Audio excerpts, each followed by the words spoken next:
Pemerintah Indonesia melalui Kementerian Kebudayaan tengah menggarap proyek penulisan ulang sejarah nasional. Menteri Kebudayaan Fadly Zon mengungkapkan bahwa langkah ini bertujuan untuk menghapus bias kolonial dan menegaskan perspektif Indonesia sentris dalam narasi sejarah bangsa. Raker pada siang hari yang cukup sibuk. Proyek ini mencakup penulisan 10 jilid buku sejarah mulai dari era awal Nusantara hingga masa reformasi. Penulisan dilakukan oleh lebih dari 100 sejarawan dari berbagai universitas di Indonesia. Anggaran yang dialokasikan untuk proyek ini mencapai sekitar 9 miliar rupiah. Hasil penulisan ulang sejarah ini direncanakan akan diuji publik pada Juli 2025 dan diluncurkan bertepatan dengan Hari Kemerdekaan Indonesia pada 17 Agustus mendatang.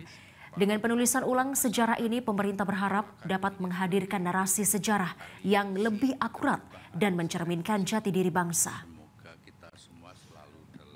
Rahmat dan lindungan Allah. Pokoknya bahasa Belanda.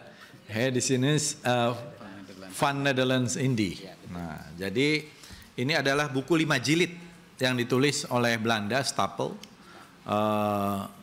Dipakai sampai tahun 1950-an. Ya. Tentu versinya adalah versi kolonialis. Perspektifnya adalah perspektif kolonialis.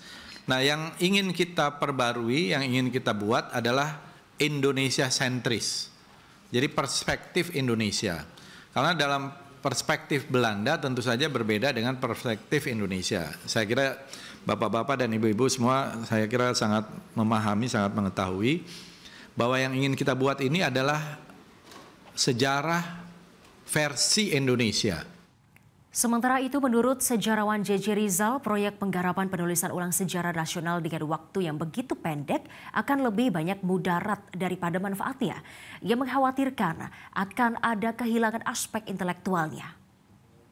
Ini menjadi tantangan yang rumit ya, karena setelah tahun 1970 kita tidak pernah lagi melakukan penulisan ulang sejarah nasional Indonesia, bukan hanya menyangkut ilmu sejarah yang berkembang, juga perspektif intelektual dan alasan atau state of art-nya gitu ya, alasan kegelisahan kita hari ini tentang hari depan yang harusnya mendorong kita untuk menulis itu semakin rumit, semakin kompleks gitu. Dan kalau kita lihat kompleksitasnya ini dengan waktunya yang begitu pendek, saya pikir ini bisa lebih banyak mudarat bukan manfaatnya gitu loh. Itu yang mengkhawatirkan dari segi aspek intelektual ya, karena ini kan tanggung jawab intelektual, dan karena itu diskusinya kemudian orang menganggap ini menjadi bukan proyek intelektual tapi ini proyek politik.